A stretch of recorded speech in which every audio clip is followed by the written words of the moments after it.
mas strong na po talaga ako ngayon eh. Kasi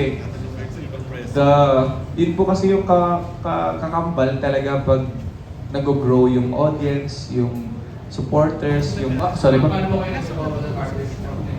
Nakahiga pa. Ano po eh, Nakahiga.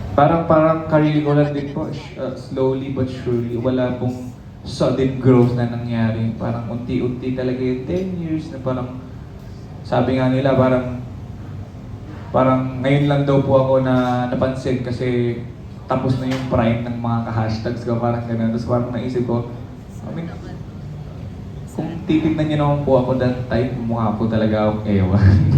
Hindi po talaga ako pansin.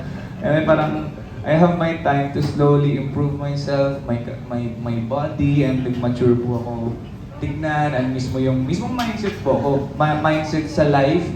Kasi for sure kung dati to, yung ganon, na medyo madaming gulo, madaming ingay, may mga bashing, parang hindi ko po kayanin talaga. Pero ngayon po kasi parang mature na po ako, and nadaanan ko na po yan, so parang hinahayaan ko na lang po yung mga negativity, hindi na pa ako basta-basta nagpapa-epekto. And malaking bagay po kasi talaga ang mental health pagdating po sa art, kasi nadadamay po talaga yung mismong pag-express mo ng art kung hindi mo kayang kontrolin yung mental health mo.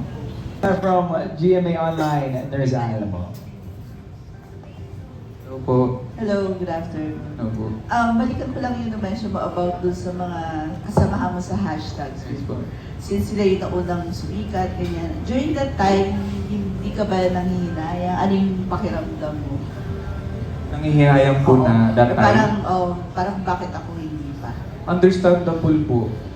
Sa state po ng itsura ko noon at nung mismong skill level ko lang sa songwriter-singer, kulang po talaga.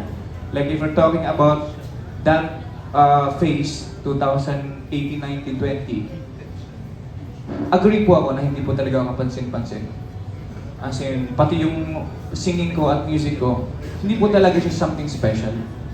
So, yun po talaga. Siguro timing lang po talaga ng mga bagay-bagay kasi sure naman po ako hindi talaga ako magbo-boom din that time o magkakaroon ng opportunity kasi kulang talaga. So, nag-take ng time para ma-develop hanggang sa mahinog po.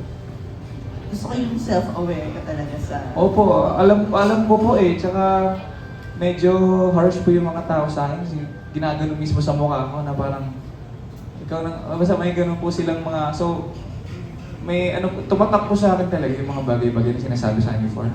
In connection to that, Kaya ba yung siya mga... na-depress? Ayun, parang yung mga challenges mo before, may mga bumabalik pa doon, tapos naiisip mo na, tignan mo ako, okay na ako ngayon. Ano po, mas strong na po talaga ako ngayon eh. Kasi yun po kasi yung kakambal talaga pag nag-grow yung audience, yung supporters, yung mismong visibility mo sa public, mas dumadami din po yung mga bashers at yung mga tao hindi great, like hindi happy for you. Like may hate talaga sa heart. Dumadami po eh. So, ngayon po, talagang pag may nabasa po, block. Ganun lang po agad. Like, hindi na po siya big deal. Hindi ko na din po kailangan basahin lahat ng negativity na sinasabi po sa akin. Lalo, madami po sa kanila gawa-gawa lang or mga ano lang, character assassination lang talaga just to, alam mo yun, magsimula ng gulo, ganun po. Okay.